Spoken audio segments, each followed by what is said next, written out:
de vuelta a las 8:45 y queremos conversar ahora sobre los esfuerzos por modificar la ley de la Superintendencia de Administración Tributaria y generar una capacidad apropiada de captación de recursos para el Estado. Usted sabe que la SAT se encuentra, por supuesto, en predicamento desde que el 16 de abril empezó a ventilarse una serie de procesos en contra de funcionarios de esa entidad. Hoy nos acompañan el actual ministro de Finanzas Públicas, Julio Héctor Estrada, quien también ha sido ya en este breve mes que tiene de hacer gobierno un invitado frecuente en a las 8:45, y está con nosotros un antecesor suyo también, Juan Alberto Fuentes Knight. Él también fue ministro de Finanzas Públicas. A los dos, muchas gracias. Son fuentes autorizadas para hablar sobre este tema relevante en este momento.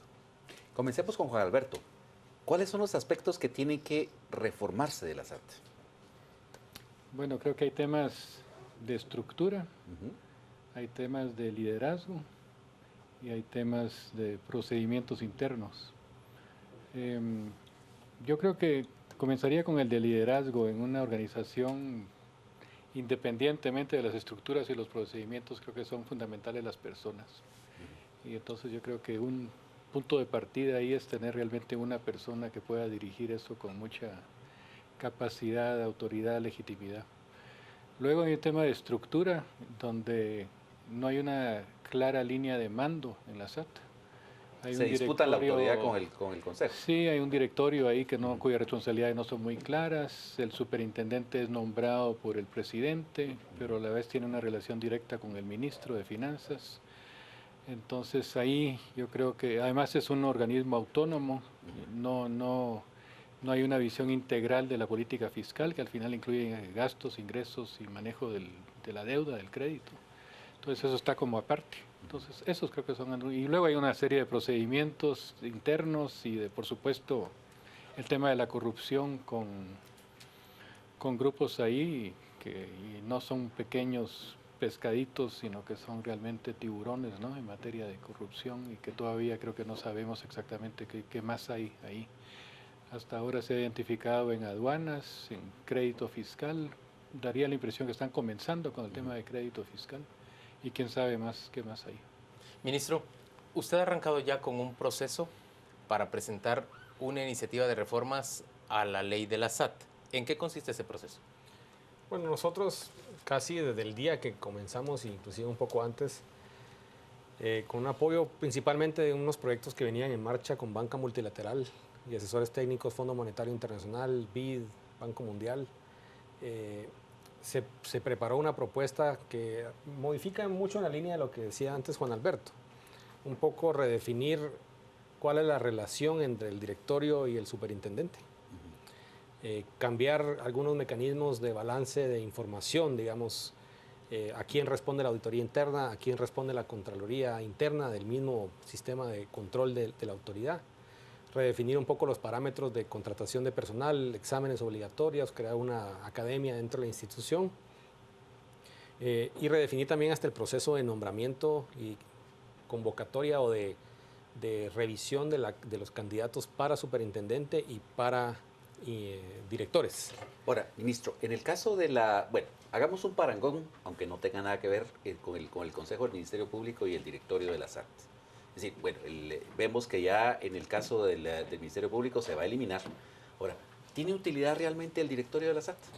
Bueno, nosotros lo que estamos planteando son dos roles realmente que tiene el directorio que sí son incompatibles. Actualmente son 5 personas que están en el directorio. Uno es el ministro de Finanzas que lo preside y 4 independientes, digamos, nombrados en un proceso bastante complejo.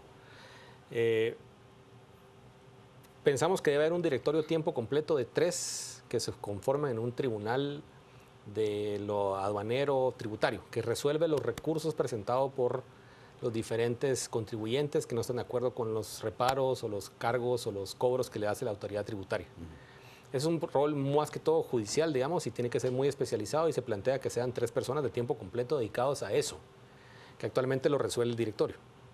Y tiene otro rol que es darle una dirección estratégica a la institución, servir de contrapeso, autorizar el presupuesto, autorizar algunos nombramientos clave, determinar un poco la línea estratégica de la institución, donde sí sentimos que también se plantea hacer un directorio de 3, mucho más ejecutivo más práctico, más dinámico. Distintos los dos entonces, serían 3 y 3. 3. De 5 hacemos 3 y 3. Este se dedica solamente a esto, es tiempo completo. Este sigue siendo con un rol del ministro más 2 directores independientes, porque sí pensamos que en el caso particular de la SAT hay un rol de gerencia y gestión y responsabilidad que tiene el superintendente, pero sí pensamos que hay una línea estratégica de planificación, presupuestación de largo plazo, estrategias ya más específicas y también de verificación del cumplimiento de las diferentes autoridades, que sí sentimos que un superintendente requiere cierto control de sus poderes. Digamos, es una institución que tiene unos poderes muy grandes. Y entonces se le da ese rol muy ejecutivo, son 2 reuniones por semana probablemente de ese directorio que tiene esa parte de dirección, pero mucho más involucrado que el que tenemos actualmente, que es menos dinámico, y un superintendente y abajo su estructura ya funcional. Yo quisiera saber si a Juan Alberto le suena razonable la propuesta de sustituir al antiguo directorio por estos dos entes a los que se les separan las funciones. Pero luego quisiera volver con el ministro para entender en qué consiste este proceso de planteamiento de una reforma a la ley. ¿Está de acuerdo, Juan Alberto? Una parte sí, otra no. Con el tribunal administrativo sí, que pueden ser funcionarios de la SAT sin ninguna responsabilidad en términos de su máxima responsabilidad, sino que una instancia bajo la dirección, en fin, del superintendente. La otra no, no veo por qué se justifica. No, entonces tendríamos que tener en todos los ministerios consejos de ese tipo, ¿no? Para fijar una línea estratégica. No me parece que se justifique. En ningún país de América Latina hay ese tipo de consejo, que además responde, yo creo que a una tradición corporativa en Guatemala, que de alguna manera se está buscando que todos los organismos tengan una presencia de gremios o de personas donde inciden gremios. Pero ¿a qué le teme usted? En realidad le teme a que ese consejo pueda ser una presencia permanente, digamos, del sector privado organizado. ¿Qué exactamente es lo que teme de del sector empresarial? No, bueno, parte del sector empresarial creo que pueden ser personas representativas, no representantes, y en este sentido sí puede ser sector empresarial o gremios o sectores con intereses que no necesariamente corresponden a los intereses del Estado, nacionales o del Ministerio de Finanzas o de la política fiscal. Entonces yo realmente, como digo, no hay experiencias de eso en América Latina. Creo que se copió lo del Banco de Guatemala, que a su vez también creo que es criticable. Yo creo que es hora de repensar eso. ¿La Junta Monetaria? La Junta Monetaria, en muchos países lo que se tiene es un comité técnico en los bancos, de técnicos independientes, no con una representación de sectores, la banca, la universidad, el sector privado, como tenemos aquí el Congreso. Eso ya es algo que ha ido quedando atrás en la historia. Entonces, insisto, creo que es una visión corporativa, no es una visión gerencial moderna en particular. Yo quiero que el ministro responda a este punto. Tal vez aclarar mucho que en este caso, definitivamente la selección de esos 2 directores no es corporativista, sino que son 2 técnicos de experiencia, de mucha continuidad. Lo que encontramos es que esas instituciones necesitan continuidad y los ministros cambian con bastante frecuencia, los viceministros cambian con bastante frecuencia. Bueno, el directorio anterior, el directorio que se supone que se va a modificar, originalmente había sido designado de manera vitalicia, ¿no? Sí. Y luego No, aquí la idea es, obviamente tienen un término específico, tienen que alcanzar también el cumplimiento de algunas metas, pero sí se determina un consejo con ese rol de directivo de largo plazo, pero no es corporativista. Inclusive su nombramiento origina de una propuesta del mismo Ministerio de Finanzas de expertos a una comisión evaluadora, ¿sí? Que lo reduce y luego viene un nombramiento específico dentro de esa comisión evaluadora de los que propuso originalmente un Ministerio de Finanzas. ¿Y qué papel va a jugar el directorio en la nominación de la terna para nombrar al superintendente? El mismo directorio, ese directorio presenta un bloque determinado de candidatos a superintendente, 6. Hay una comisión evaluadora diseñada muy específicamente, lo reduce a 3. Y esos 3 el directorio los manda al presidente y el presidente lo nombra. A mí me parece que todavía hay un mecanismo de intermediación aquí.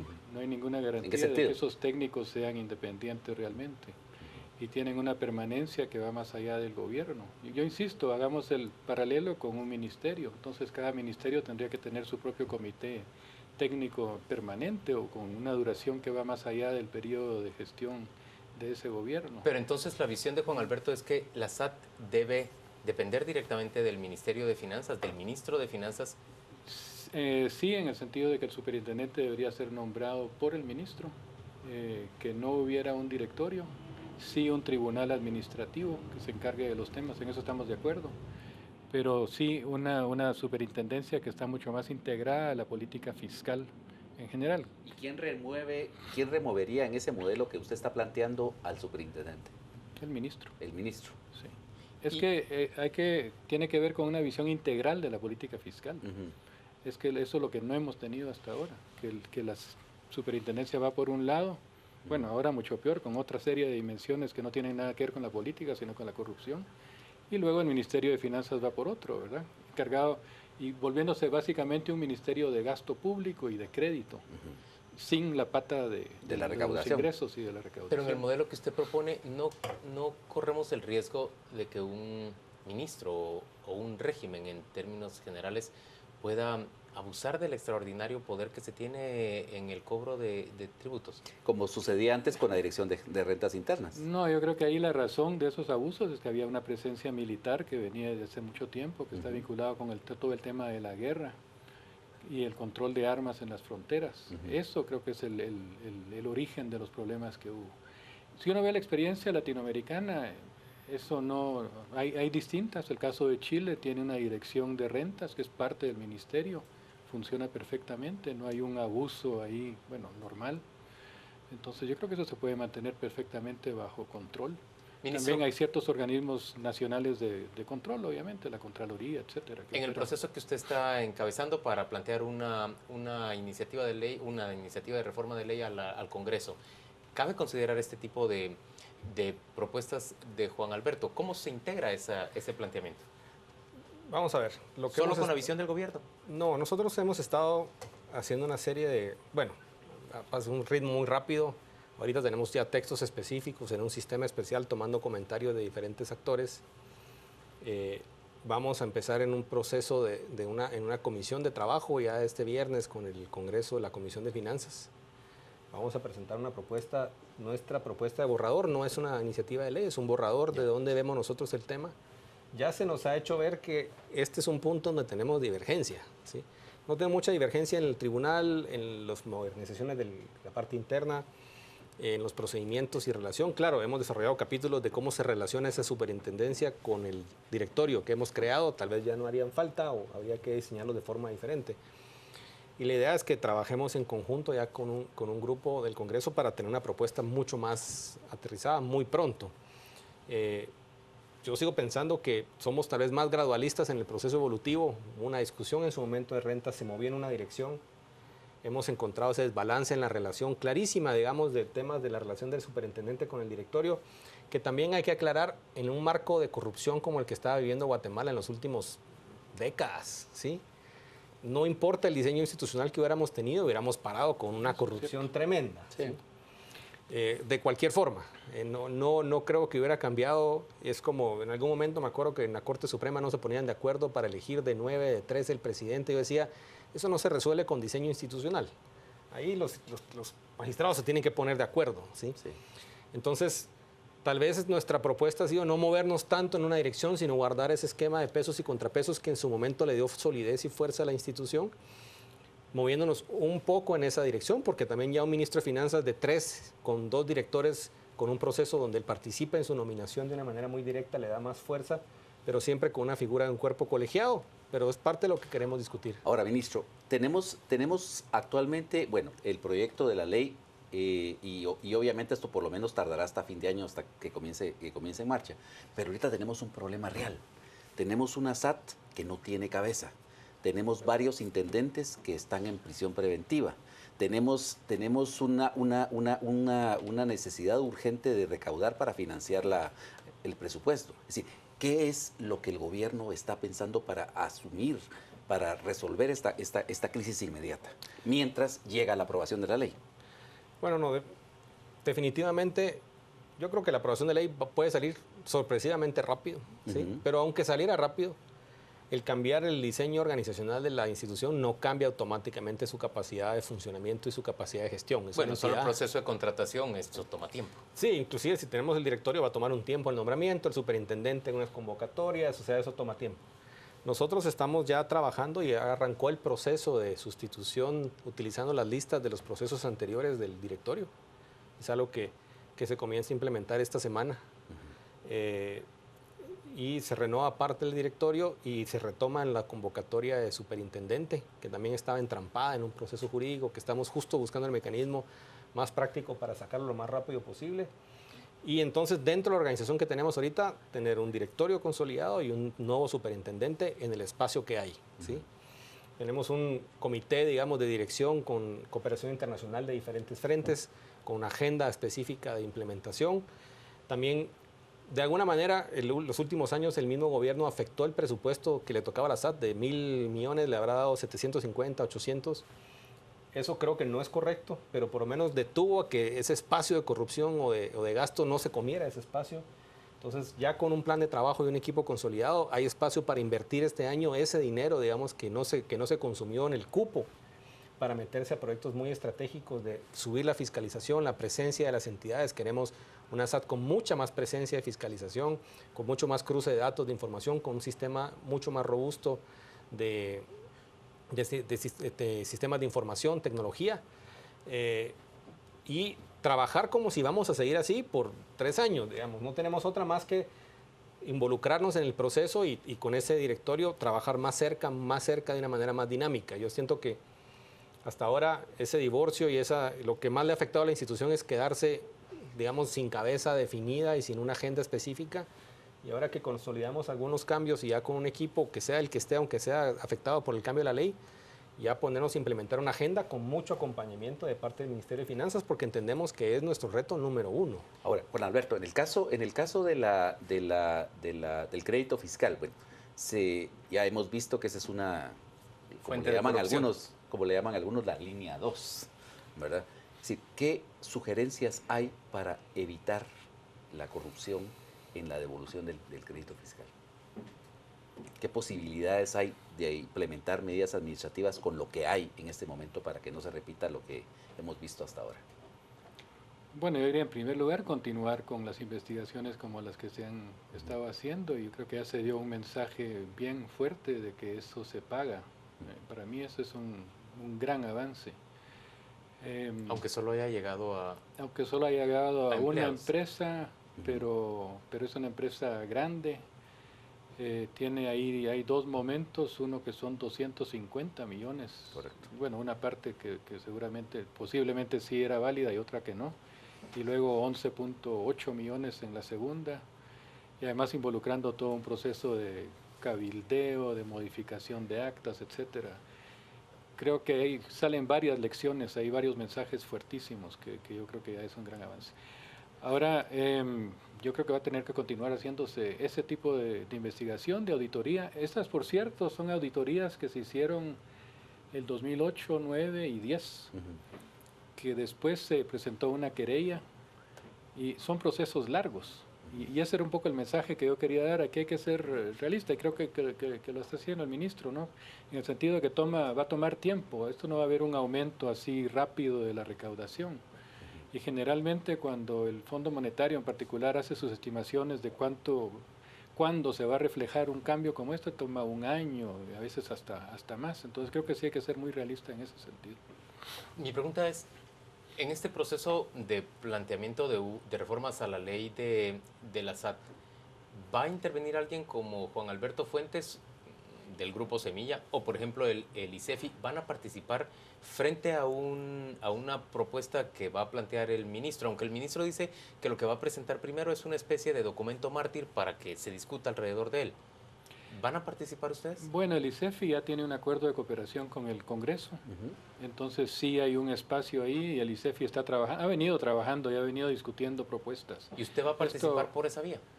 No estoy seguro si yo personalmente o si va a ser el director ejecutivo y la persona que está alrededor de él, pero sí hemos estado en un diálogo ahí. Entonces ICEFI yo sí puedo asegurar que va a participar en este proceso. Y ministro, ¿usted tiene contemplado que esta propuesta sea una propuesta que recoja diferentes puntos de vista, digamos que no se concentre solo en la derecha del cuadrante político guatemalteco?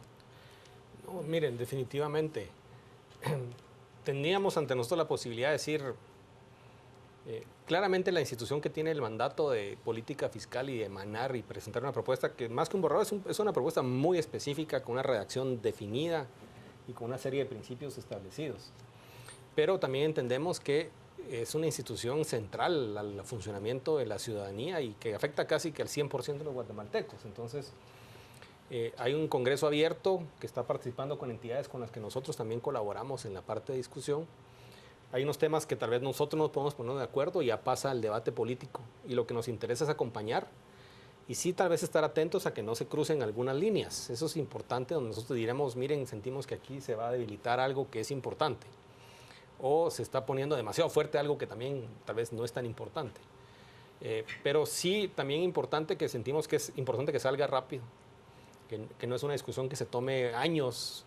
Entonces, por lo mismo, estamos conscientes de que hay que consensuarla y encontrar un común denominador de la reforma.